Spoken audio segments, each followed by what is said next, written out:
It's Friday, July 10th, 2020. This is the Wrestling Inc. podcast. I'm Glenn Rubenstein, joined by Justin LaBar, and Matt Morgan, as we speak, is making his way through the interwebs to come to this very podcast to talk about Friday Night SmackDown. SmackDown on Fox. Not SmackDown Live anymore. Hasn't been live in quite some time, but it's on Fox, and well, they're pleased as punch about it. Justin LaBar, how's it going? It's going. It's one of these nights where, I guess maybe the news headline's a little more interesting. I have to be honest with people. If not doing this podcast with you and the wonderful Matt Morgan, I don't know if I would have done this SmackDown tonight. But here we are. So my microphone arm is behaving weird. This might all come collapsing down on this very show. I might have to tighten it. While I don't have that issue because I'm holding my microphone. I know. Look at you. Which my new stand will be here. I think Monday. Very exciting. Why don't you start with the first news story and tell people about it while I tighten this? Tighten away. All right. AJ Styles. He was on. He was doing a little streaming, playing some video games on a Mixer video game streaming channel, and as he's talking on there, he addressed some rumors. AJ Styles, if you might remember, as you recall, just moved from Raw to SmackDown not too long ago, and there was a lot of different rumors out there. One he addresses, I don't remember this part of it, but he addresses one rumor that said that Styles had left Raw due to being bullied, which I never heard him being bullied because I thought the same thing, in which AJ Styles says and addresses here. He says, there are rumors going around that I left Raw because I was being bullied. He goes, I'm a grown man. He says, it's maybe the dumbest thing I've ever heard. He goes, I'm a grown man. If there was some bullying going on that got me upset enough to leave Raw and go to SmackDown, I would handle it. And whether I got my tail beat or not, I'd still handle it. I'm a grown man, so I'll just throw that out there. Which I agree. I never remember hearing the bullying. What I do remember hearing is AJ Styles going to SmackDown and maybe not seeing eye to eye with Paul Heyman, who for much of his time in Raw, Paul Heyman was running Raw as the creative director. AJ Styles addresses the Paul Heyman portion. He says, when it came to the rumor about Paul Heyman and being upset with him because he didn't take up for Gallows and Anderson before they got released, that's not what it was at all. It's not even close. I'll give you a snippet of what me, Gallows, and Anderson already know.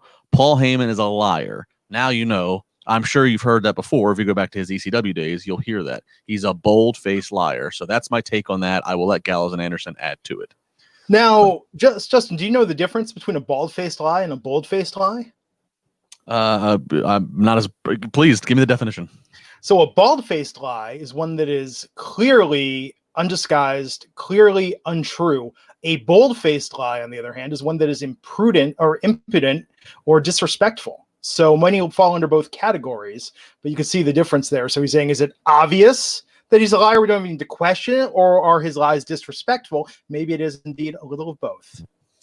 Yeah. So there you go. So AJ Styles not really mixing words when it comes to his dealing with Paul Heyman there. I don't want to cast aspersions here or stereotype people, but I don't think AJ Styles would let himself be bullied. But 100 times more than that, I do not believe AJ Styles would complain or speak to anyone that he was being bullied. Like, what's next? He's going to say, I think we're in a toxic work environment. And let's talk about the effects of the patriarchy. It's all along those lines. AJ Styles just not seem like the type of person who even sees these issues, let alone would ever acknowledge them. No, I agree with that. Some more news coming from the backstage world. This one involving the Seth Rollins Rey Mysterio match coming up at the horror show at Extreme Rules. Of course, it is being billed as Eye for an Eye, where WWE came out and bluntly said on social media that the way to win is you have to pull the other person's eyeball out with your hand to score the victory. I will repeat that, and just in case you had a momentary lapse of hearing. WWE confirmed the way to win is you have to pull the other person's eyeball with your hand, pull their eyeball out with your hand to score the victory. So not a pinfall, not a submission, not climbing a pole, not climbing a ladder and grab something. You have to pull their eye out.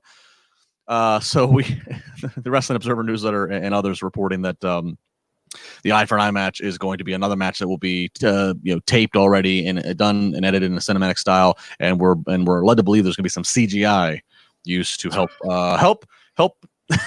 make this eyeball possible. I'm sure they've got the people at Weta Digital in New Zealand, the same team from Lord of the Rings and King Kong, working on this high-end. Vince McMahon said, spare no expense. We're going to do top-of-the-line CGI. I'm sure this is going to, if they could get nominated for an Oscar for a WWE pay-per-view, this would be the one. Yeah, I mean, this is going to be, CGI has come a long way. They're going to have to really, I mean, CGI has come a long way. It hasn't come all that way to WWE, but yes, in general, yes. The odds are going to be stacked against them to make sure they to not let this look as hokey as possible. They're going to have to really, I don't know. This is I don't even know what I'm talking about. I can't even believe, as a pro wrestling analyst, I'm speculating on how good the CGI is going to be of either Seth Rollins or Rey Mysterio's eyeball hanging out. Now let me go a different direction. If they'd said, we did some work with the Tom Savini people for Bray Wyatt's mask, and we're going to do some practical effects. We're going to call up Stan Winston Studios. We're going to, really Rick Baker this and go old school. That could be good. No, that's and for those that didn't pick up some of those references that Glenn made, Tom Savini, who is a horror film and horror imagery, horror wardrobe legend. He's based here in the Pittsburgh area. He's the one who does Bray Wyatt's Fiend mask. He's done a lot of Bray Wyatt's puppets. They filmed the original Firefly Funhouse stuff when Bray was first just being reintroduced. God, what was that? Over a year ago. They filmed that here in Pittsburgh, and Tom Savini he's just a legend in the horror. So Glenn making the references. They do have people who know what they're doing in terms of special effects and makeup specific to the horror realm. There in their company. So yeah. Maybe another selling point of this horror show at Extreme Rules, or maybe another reason just to wait and listen to us talk about it after the fact. You make your call. And finally, news-wise, coming off of this past Wednesday, of course, another week in the Wednesday Night Wars. It was the night 2 of Great American Bash, night 2 of Fyter Fest. My prediction held through again. NXT did win this week by about 44,000 total viewers in terms of the total viewership. NXT drew 759,000. To AEW's 715. It should be noted both of these numbers are lower, so both shows saw a decrease from their night 1 of their events into night 2.